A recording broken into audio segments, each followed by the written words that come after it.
Palabras y pensamientos. El lamento de Claudio, publicado por la Fundación para un Curso de Milagros, escrito por el Dr. Kenneth Wapnick. Introducción.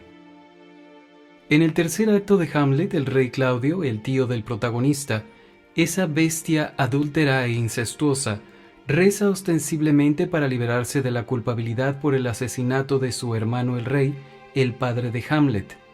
Pero la futilidad de los esfuerzos de Claudio se refleja en estas palabras que dice mientras se levanta desalentado de sus oraciones vacías. Mis palabras vuelan alto, pero mis pensamientos se quedan abajo.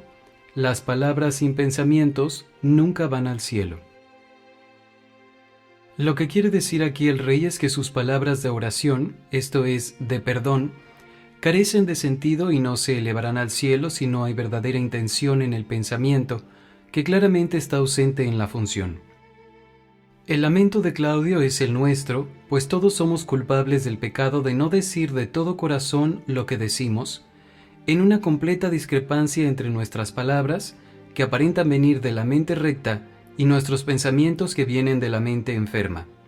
Las protestas de amor a nuestro Creador tienen que contradecirse de manera inevitable con el odio oculto que mantenemos bajo llave en las cámaras acorazadas de nuestras mentes, enterrado bajo los escombros de la culpabilidad y miedo que forman los cimientos del sistema de ideas del ego.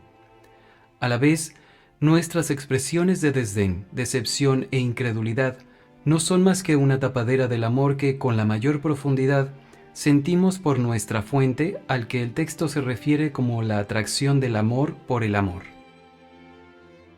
Estas tumbas oscurecidas en la mente son lo que llamamos el inconsciente. Es interesante ver que se tenía noción de este inmenso y desconocido depósito de pensamientos y sentimientos sepultados, mucho antes de que Freud los pusiera en el mapa psicológico del mundo. La intuición artística de Shakespeare, por ejemplo, sondeó este ámbito misterioso y es una de las razones de la reverencia de Freud ante el genio psicológico, además del literario, del bardo. En efecto, sin comprender el almacén de culpabilidad y miedo de la mente, nunca podríamos desentrañar el porqué de que nuestras oraciones conscientemente sinceras nunca van al cielo, el porqué de que, en palabras de San Pablo, el bien que quiero hacer no lo hago, pero el mal que no quiero hacer ese sí lo hago. Esta es la idea que hay detrás de la advertencia de Jesús. No confíes en tus buenas intenciones, pues tener buenas intenciones no es suficiente. En el libro de ejercicios, Jesús nos proporciona una descripción clara de este contraste entre nuestras palabras y nuestros pensamientos, que se hace eco del rey moralmente perdido de Shakespeare. Decir estas palabras, deseo la paz de Dios, no es nada, pero decirlas de corazón lo es todo. Pero ciertamente son muy pocos los que las han dicho de todo corazón. No tienes más que contemplar el mundo que ves a tu alrededor para cerciorarte de cuán pocos han sido. El objetivo de este artículo es, por tanto, explorar la relación entre nuestras palabras y nuestros pensamientos. Comenzamos con el conflicto entre ellos que nace de nuestra fundamental deshonestidad con nosotros mismos. Seguimos con la curación del conflicto que viene a través de la honestidad con nosotros mismos y con Jesús, y concluimos con la resolución definitiva de todo conflicto. Aceptar el único pensamiento que trasciende nuestras pequeñas palabras y nuestros pequeños pensamientos. Palabras y pensamientos. Deshonestidad y conflicto. La deshonestidad es una de las características más destacadas y malévolas del ego, y así no sorprende que Jesús haga de la honestidad la segunda característica de los maestros de Dios. La paz que experimentan los maestros de Dios avanzados se debe en gran medida a su perfecta honestidad. Solo el deseo de engañar da lugar a la pugna. El que es uno consigo mismo no puede ni siquiera concebir el conflicto. El conflicto es el resultado inevitable del autoengaño, y el autoengaño es deshonestidad. Como leemos, estos maestros están libres de conflictos. No están en conflicto consigo mismos a ningún nivel, por lo tanto, les es imposible estar en conflicto con nada o con nadie. Pero como muy pocos de nosotros podemos considerarnos maestros avanzados, Jesús se dirige a nosotros al nivel de principiantes, en el primer peldaño de la escalera, donde creemos estar como cuerpos que viven en un universo material. Cuando he dado clases para psicoterapeutas basadas en el panfleto Psicoterapia, Propósito, Proceso y Práctica, a menudo he leído estas líneas que son una llamada a la humildad y a la sobriedad y que se aplican fácilmente también a la mayoría de los estudiantes de un curso de milagros. La mayoría de los terapeutas profesionales apenas están en el comienzo de la fase inicial del primer viaje. Incluso aquellos que han comenzado a entender lo que tienen que hacer pueden oponerse aún a iniciar el camino. Por lo tanto, una parte importante de la enseñanza de un curso de milagros es que justo desde el principio, un principio que es presente siempre en lo que en verdad es un tiempo no lineal, el Hijo de Dios fue deshonesto engañándose a sí mismo sobre su identidad como mente y llevando su engaño a creerse que es un cuerpo. La única lección del libro de ejercicios que se repite más de una vez, 3 veces de hecho, es soy tal como Dios me creó. Y la idea se repite con frecuencia a lo largo de los 3 libros del curso. Lo que Dios creó es espíritu, la extensión no espacial e intemporal de su ser y su voluntad no duales. Si esto es verdadero, como Jesús nos enseña que es de manera enfática, todos los pensamientos e experiencias que tenemos de nosotros mismos como cuerpos, como entidades físicas y psicológicas que existen en el mundo dual de la separación y la percepción, tienen por fuerza que ser mentira y por tanto deshonestos de manera inherente. Imaginemos entonces cómo son de verdad nuestras vidas en el mundo. Una parte de nosotros, la parte olvidada de la mente que toma las decisiones, sabe siempre que nuestro ser y nuestra situación tal como la experimentamos son ilusorios y que la verdad en nuestra realidad está en otro sitio. Mas tú, el Santo Hijo de Dios, no eres consciente de tu realidad, como Jesús nos dice en la lección 182. Este mundo en el que pareces vivir no es tu hogar, y en algún recodo de tu mente sabes que esto es verdad. El recuerdo de tu hogar sigue rondándote como si hubiera un lugar que te llamase a regresar. Sigues sintiéndote como un extraño aquí, procedente de algún lugar desconocido, un exiliado. No hay nadie que no sepa de qué estamos hablando. A pesar de este recuerdo interior, mantenido por el Espíritu Santo en la mente sana, nuestras vidas separadas son un reflejo de justamente lo contrario de lo que la mente sabe que es verdad. Vivimos aquí como cuerpos en la extraña y hasta perversa comodidad de ser especiales, habiéndonos ajustado a un ser, un mundo y una realidad que no son nuestro hogar. ¿Qué mayor conflicto podría haber nunca que este en el que nuestras mismas palabras y nuestra misma conducta, especialmente cuando parece reflejar un esfuerzo espiritual auténtico, contradicen lo que nuestros pensamientos nos dicen que es la verdad sobre nosotros mismos?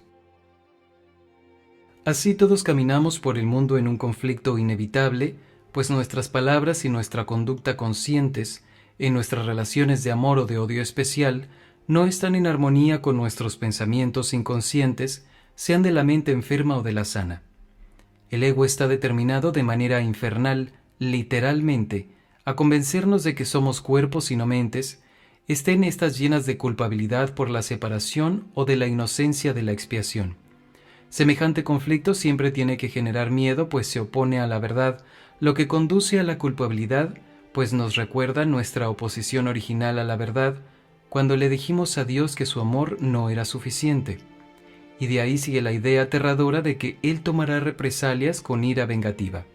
Así leemos el pasaje del manual que sigue en el que he sustituido pensamientos mágicos por conflictos externos en la primera fase. Mas, ¿cuál va a ser ahora tu reacción ante todos los conflictos externos? No pueden sino volver a despertar la culpabilidad durmiente que has ocultado pero no has abandonado. Cada uno le dice claramente a tu mente atemorizada: has usurpado el lugar de Dios, no creas que Él se ha olvidado. Y ahora ya no queda ninguna esperanza. Un padre iracundo persigue a su hijo culpable. Mata o te matarán, pues estas son las únicas alternativas que tienes. Más allá de ellas no hay ninguna otra, pues lo que pasó es irreversible. La mancha de sangre no se puede quitar, y todo el que lleva esta mancha sobre sí está condenado a morir. Todo el que viene a este mundo árido y polvoriento, al cual criaturas hambrientas y sedientas vienen a morir, lleva dentro el horroroso pensamiento anterior, la mancha del pecado, y cada uno de nosotros lo niega primero y luego se inventa una manera única de expresarlo exteriormente en el mundo de los cuerpos especiales. Tenemos la creencia mágica de que el problema de la culpa se ha eliminado proyectándola en los demás y atacándolos. Pero la proyección no funciona porque las ideas no abandonan su fuente. Lo que está dentro de la mente se queda. Las ideas no abandonan su fuente y sus efectos solo dan la impresión de estar separados de ellas. Las ideas pertenecen al ámbito de la mente. Lo que se proyecta y parece ser externo a la mente no se encuentra afuera en absoluto, sino que es un efecto de lo que está adentro y no ha abandonado su fuente. En consecuencia, estamos clavados en el problema, lo que significa que estamos poseídos por ese conflicto irreconciliable entre Dios y el ego, como acabamos de leer en el pasaje del manual del maestro. Como la proyección da lugar a la percepción, el corolario de que las ideas no abandonan su fuente, vivimos perpetuamente fuera como cuerpos el conflicto que brama dentro. ¿Cómo podríamos no caminar por el mundo en un estado de terror absoluto? Nuestros cuerpos vulnerables, física y psicológicamente, son presa de todo tipo de fuerzas oscuras más allá de nuestro control, que podrían apagar nuestra luz de la vida en cualquier momento de manera literal y figurada. Una de las manifestaciones de este conflicto entre nuestros pensamientos y nuestras palabras o nuestra conducta se produce cuando conscientemente pensamos, sentimos o deseamos algo, pero inconscientemente queremos lo contrario. Un ejemplo del síndrome paulino citado anteriormente. Leemos al principio del texto. El miedo es siempre un signo de tensión que surge cuando hay un conflicto entre lo que deseas y lo que haces. Puedes comportarte de acuerdo a cómo crees que debes, mas sin querer hacerlo realmente. Esto da lugar a un comportamiento congruente, pero conlleva gran tensión. La mente y el comportamiento están en desacuerdo, lo cual da lugar a una situación en la que estás haciendo algo que realmente no quieres hacer. Un ejemplo claro y obviamente relevante sería el del enfoque y la práctica de un curso de milagros por sus estudiantes. Va hasta el centro del importante tema de la forma y el contenido, el núcleo de la relación especial. Nos dice el curso. Cada vez que alguna forma de relación especial te tiente a buscar amor en ritos, recuerda que el amor no es forma sino contenido. La relación especial es un rito de formas, cuyo propósito es exaltar la forma para que ocupe el lugar de Dios a expensas del contenido. La forma no tiene ningún significado ni jamás lo tendrá. Si nosotros los estudiantes de un curso de milagros fuésemos honestos, reconoceríamos que detrás de las formas de nuestro trabajo con el curso, estudiar el texto, practicar las lecciones del libro de ejercicios, asistir a seminarios y clases, unirnos a grupos o dirigirlos, etc., a menudo subyace el contenido de nuestra resistencia. Acuérdate de la cita anterior del panfleto sobre psicoterapia. Incluso aquellos que han comenzado a entender lo que tienen que hacer pueden oponerse aún a iniciar el camino. Dicho de otra manera, muy a menudo las palabras de protesta de nuestro amor por el curso vuelan alto, pero nuestros pensamientos de miedo se quedan abajo. Esto no puede sino reforzar el conflicto y la culpabilidad, las marcas de fábrica de la relación especial interfiriendo en nuestro progreso en el viaje.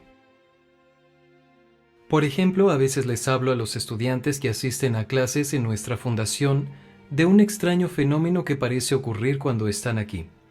Permanecen sentados durante horas en las clases, escuchando debidamente, tomando notas fielmente y estudiando diligentemente las lecturas del curso que se les recomienda. Nadie podría poner en duda su sinceridad en aprender las lecciones del perdón, abandonar todo juicio y ver al mismo en todos. Y sin embargo, conforme salen del auditorio al final de una sesión, es como si una aspiradora enorme, empotrada en el marco de la puerta, absorbiera de repente su resolución, dejándolos libres de volver a sus juicios habituales y sus preocupaciones con ser especiales. El contraste no podría ser más crudamente dramático, y la culpabilidad tiene que seguir necesariamente a esta traición a Jesús y a su curso. Todo esto es fácil de evitar, sin embargo, cuando el conflicto se eleva a la conciencia y podemos ver el problema tal como es y no de la manera en que lo hemos urdido, al cambiar de maestro del ego a Jesús, de la culpabilidad al perdón, elegimos la honestidad de mirar al problema real en lugar de la práctica deshonesta de buscar el problema donde no está y luego buscarle solución donde tampoco está. Palabras y pensamientos. La honestidad y el final del conflicto. Empezamos esta sección sobre la honestidad mirando un pasaje importante que declara que el problema no es el sistema de ideas del ego per se, sino el que lo mantengamos oculto protegiéndonos así de la verdad.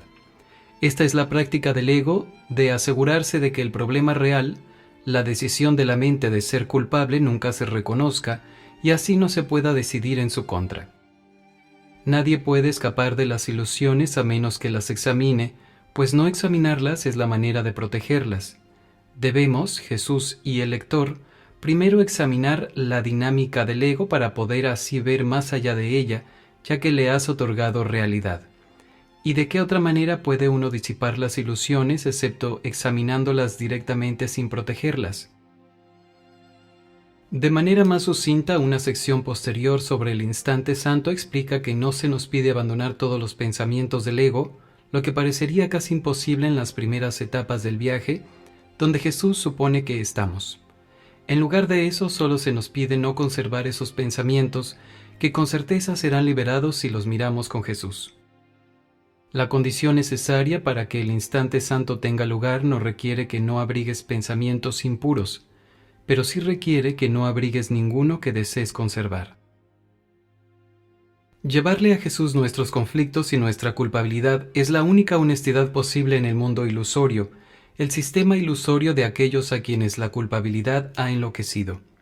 Es la honestidad de reconocer la verdad en nuestra situación, haber elegido al ego en lugar de a Dios.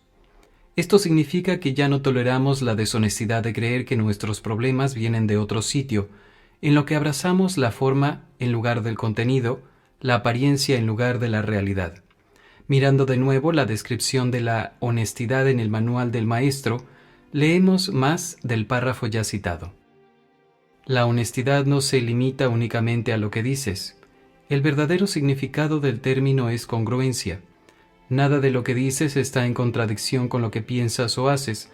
Ningún pensamiento se opone a otro, ningún acto contradice tu palabra ni ninguna palabra está en desacuerdo con otra. Así son los verdaderamente honestos. Esta congruencia se traduce en nuestra vida cotidiana y no creernos las historias y mentiras que nos contamos a nosotros mismos sobre por qué estamos disgustados. Nunca estoy disgustado por la razón que creo.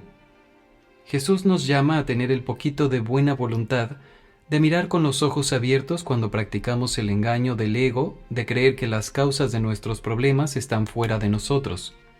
Después de sus palabras de advertencia sobre no confiar en nuestras buenas intenciones ya mencionadas, Jesús nos dice: «Pero confía implícitamente en tu buena voluntad, independientemente de lo que pueda presentarse. Concéntrate solo en ella y no dejes que el hecho de que esté rodeada de sombras te perturbe».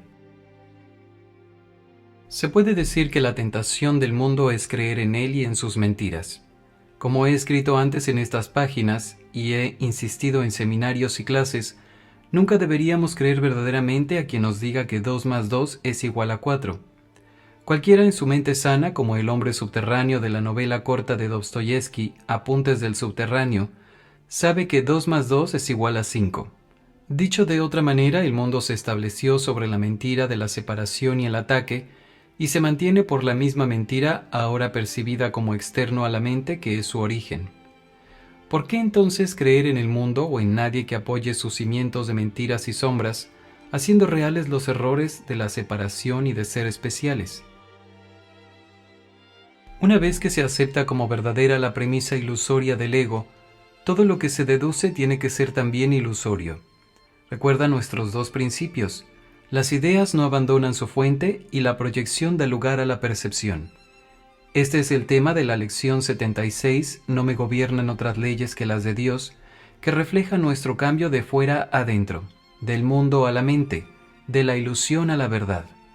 Jesús vuelve continuamente a este cambio en la percepción, La conclusión de "no tengo que hacer nada" en el capítulo 18 del texto, que fue originalmente un mensaje personal a Helen Schucman, la escriba de un curso de milagros, es una presentación clara del tema central del curso. Hacer algo siempre involucra al cuerpo, y si reconoces que no tienes que hacer nada, habrás dejado de otorgarle valor al cuerpo en tu mente. No hacer nada es descansar y crear un lugar dentro de ti, donde la actividad del cuerpo cesa de exigir tu atención, y serás más consciente de este tranquilo centro de la tormenta que de toda su rugiente actividad. Este centro tranquilo es la sede de la honestidad, pues aquí termina el conflicto aparente entre verdad e ilusión, que es el pan con mantequilla del ego, solo que el pan está mohoso y la mantequilla rancia. Los regalos del ego son un sustituto tan andrajoso del regalo de sí mismo que Dios nos hace, que solo podemos preguntarnos con perplejidad cómo llegamos a estar tan locos como para aceptar semejante parodia de nuestro ser verdadero. Y sin embargo lo hicimos y aún lo seguimos haciendo. En consecuencia, Jesús nos ruega que seamos honestos con Él, que no le ocultemos nada, lo que en realidad significa que no nos ocultemos nada a nosotros mismos. Y aquí es donde está el trabajo con un curso de milagros. Él necesita que miremos de manera abierta y honesta nuestros retazos de miedo, porque esos pequeños pensamientos de ser especiales, de juicios y de ataque, bastan para impedirnos experimentar su amorosa presencia en nuestras mentes. Su ayuda entonces se vuelve impotente, porque no podemos disponer de sus consejos sabios y amorosos mientras sigamos siendo ambivalentes sobre nuestro deseo de ser un ego. Y así nos dice: mantente alerta contra los retazos de miedo que aún conservas en tu mente, o de lo contrario, no podrás pedirme que los transponga. Examina detenidamente qué es lo que estás realmente pidiendo. Sé muy honesto contigo mismo al respecto, pues no debemos ocultarnos nada el uno al otro. Demostramos nuestra honradez con Jesús haciendo el trabajo que nos pide hacer, mirar con los ojos abiertos, libres de juicios, a las historias y las mentiras que nuestros egos nos cuentan. Felizmente, no tenemos que ser perfectos, pero necesitamos tener el poquito de buena voluntad necesario para llevar a la verdad de la mente sana nuestra decisión de ser egos. Por repetirlo, la condición necesaria para que el instante santo tenga lugar no requiere que no abrigues pensamientos impuros, pero sí requiere que no abrigues ninguno que desees conservar. Estar listo para aprender a tener acceso a la verdad, por lo tanto, no significa que hayamos dominado el proceso de perdonar. Esta idea es en efecto tan importante que se declara por 2 veces en el curso. Aceptar la expiación por medio del perdón es un proceso que es por lo que al final del programa de entrenamiento de 1 año del libro de ejercicios se nos recuerda que este curso es un comienzo, no un final. Nunca se nos pide que seamos perfectos, solo Dios y Cristo son perfectos, pero se nos pide el poquito de buena voluntad necesario para aprender a volvernos perfectos. La honestidad con Jesús sobre nuestros egos es el primero y de hecho el más significativo de los pasos a dar, puesto que el resto sigue de manera inevitable a nuestra determinación de convertirnos en alumnos felices. Una regla práctica que ayuda a guiarnos en nuestro viaje de la deshonestidad a la honestidad es evaluarlo todo según este criterio. O bien facilita nuestra aceptación de la expiación o bien la estorba. Nada podría ser más simple ni estar más en línea con las enseñanzas de Jesús, siendo una variación de lo que Él dice, por ejemplo, al principio de la sección titulada La simplicidad de la salvación. Qué simple es la salvación. Tan solo afirma que lo que nunca fue verdad no es verdad ahora ni lo será nunca. Lo imposible no ha ocurrido ni puede tener efectos. Lo falso no puede ser verdad y que lo que es verdad no puede ser falso. Dentro de nuestro mundo de ilusión, lo que es verdad es cualquier cosa que nos permita recordar que somos mentes y no cuerpos, y que por tanto nada que esté fuera de nosotros puede nunca hacernos daño. Este es el significado que hay detrás de la pregunta retórica de Jesús y su respuesta. ¿Son entonces peligrosos los pensamientos? Para los cuerpos sí, pero no para las mentes. Además, el placer tampoco puede ser nunca del cuerpo que, al no existir fuera de la mente que lo proyectó, no siente. Expresando de otra manera esta importante afirmación, leeríamos: el cuerpo no disfruta el placer que le proporcionas porque no tiene sensaciones. Por lo tanto, lo que es falso en nuestro mundo es la confusión de niveles que nos dice que el cuerpo siente placer y dolor y por tanto tiene el poder de quitarnos o darnos nuestra paz. Esto se resume de forma sucinta pero incisiva en el libro de ejercicios. Aceptar la idea de hoy, mi salvación procede de mí, significa que nada externo a ti puede salvarte ni nada externo a ti puede brindarte paz. Significa también que nada externo a ti te puede hacer daño, perturbar tu paz o disgustarte en modo alguno. Modificando esto, podemos decir que la verdad en este mundo, fabricado por el ego, es que la causa de todo lo que sentimos, física y psicológicamente como cuerpos, que no son más que efectos, es la decisión de la mente a favor de la culpabilidad. La mentira es que el mundo y sus leyes sean la causa de nuestros dolores y placeres, sobre los que casi no tenemos control. Hubo un tiempo en que no eras consciente de cuál era la causa de todo lo que el mundo parecía hacerte, sin tú haberlo pedido o provocado. De lo único que estabas seguro era de que entre las numerosas causas que percibías como responsables de tu dolor y sufrimiento, tu culpabilidad no era una de ellas. Eligiendo por fin aprender y vivir la verdad del Espíritu Santo, somos capaces de volver a nuestras mentes y hacer una elección diferente, decidiendo que lo que queremos es perdón en lugar de culpabilidad.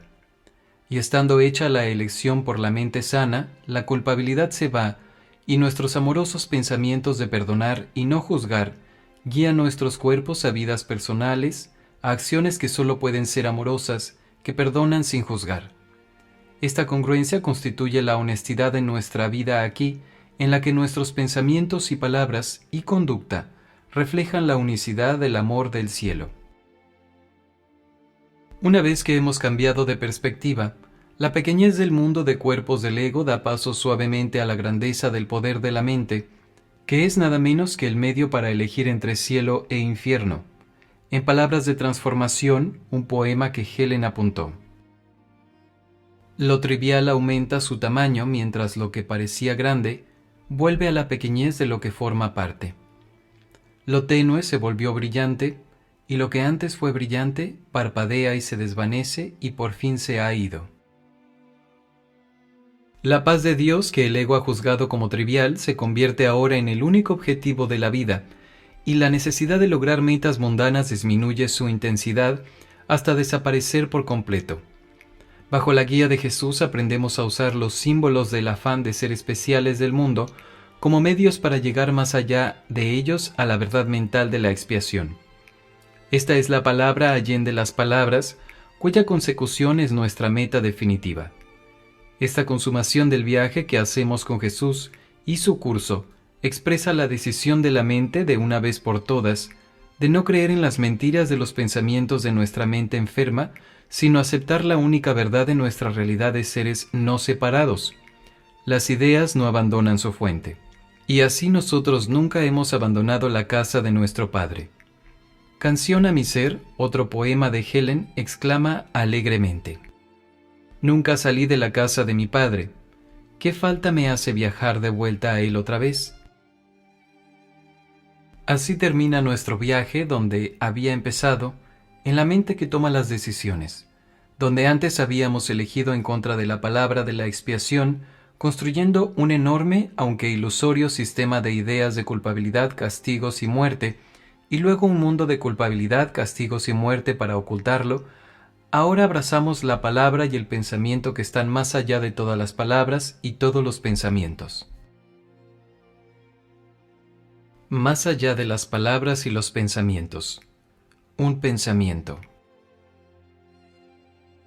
Con muy poca frecuencia, Helen me habló de otro nivel de oír, que trascendía su experiencia de las palabras y la voz de Jesús. En ciertas raras ocasiones, dudo de que ocurriese más de 4 o 5 veces, estaba con Helen cuando se permitió a sí misma y me permitió experimentar esta otra dimensión. Era en efecto un movimiento más allá de oír a Jesús, a un estado mental más allá incluso de la individualidad del propio Jesús, sin mencionar a la de Helen. En esas ocasiones nuestra escriba parecía intemporal, transformada en un estado en el que parecía fusionarse al final con lo que mencioné en ausencia de la felicidad, como el ser de sacerdotisa de Helen. En estos instantes verdaderamente santos se me concedió vislumbrar su identidad real, un ser sin ego, de más allá del mundo que apenas estaba aquí y que trascendía el pensamiento y la emoción humanos. Las palabras que emitía en esas ocasiones fluían a través de ella viniendo de una fuente claramente no de este mundo, que reflejaban una sabiduría antigua y eterna, la palabra allende las palabras, que esperaba pacientemente ser aceptada por la mente. Este ser sin ego con conocimiento era la Helen real, como si fuera nuestro ser real, aunque el nombre de Helen o el nuestro no cabe realmente aquí.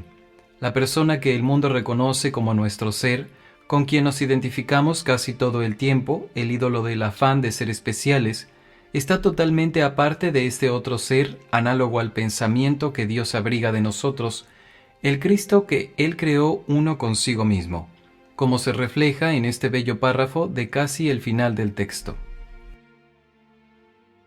Más allá de todo ídolo se encuentra el pensamiento que Dios abriga de ti. Este pensamiento no se ve afectado en modo alguno por la confusión y el terror del mundo. Sigue siendo tal como siempre fue, rodeado de una calma tan absoluta que el estruendo de batallas ni siquiera llega hasta él. Dicho pensamiento descansa en la certeza y en perfecta paz. Tu única realidad se mantiene a salvo en él, completamente inconsciente del mundo que se postra ante ídolos y no conoce a Dios. El pensamiento que Dios abriga de ti, completamente seguro de su inmutabilidad y de que descansa en su eterno hogar, nunca ha abandonado la mente de su Creador, al que conoce tal como su Creador sabe que dicho pensamiento se encuentra en su propia mente. A lo largo de un curso de milagros, Jesús nos dice lo insignificantes que son las palabras, pues solo es importante el contenido que hay detrás de la forma.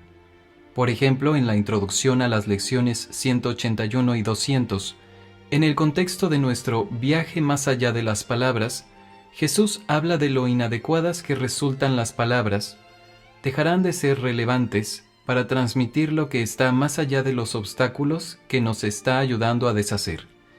En la lección 183, invoco el nombre de Dios y el mío propio. Nos habla de lo irrelevante que son las palabras para llegar a Dios, que está más allá de todas las palabras. Tiene que deducirse entonces que las palabras que sirven al objeto de la necesidad del ego de mantenernos separados nunca pueden ser verdades, aunque puedan usarse para ayudar al Hijo de Dios a que reconozca la naturaleza ilusoria de su mundo y de su ser. El Maestro de Dios debe aprender a utilizar las palabras de otra manera. Aprenderá a dejar que las palabras le sean inspiradas a medida que deje de decir por sí mismo lo que tiene que decir. No controla lo que dice, simplemente escucha, oye y habla. Con su objetivo reinterpretado por el Espíritu Santo, nuestras palabras nos llevan a la palabra. El perdón de las ilusiones que antes valorábamos tanto refleja ahora el amor del cielo y estamos a pocos pasos del final del sueño. Así ya no podemos estar esclavizados por las cosas específicas del mundo, porque estamos conscientes de la palabra única que está detrás de todas ellas. Esta palabra, el recuerdo del amor que trae la expiación, es nuestra verdadera meta. Y así se nos recuerda en la canción de la oración, que solo es el amor de Dios, la palabra y el pensamiento únicos, lo que queremos de verdad y no las pequeñas palabras que proceden de nuestra decisión de estar separados y ser cosas específicas. Ahora elegimos el ser abstracto que Dios creó uno con Él. Por lo tanto, Jesús nos pide que pasemos por alto las necesidades y las peticiones específicas de nuestras vidas y que pidamos en lugar de ellas la respuesta verdadera de Dios.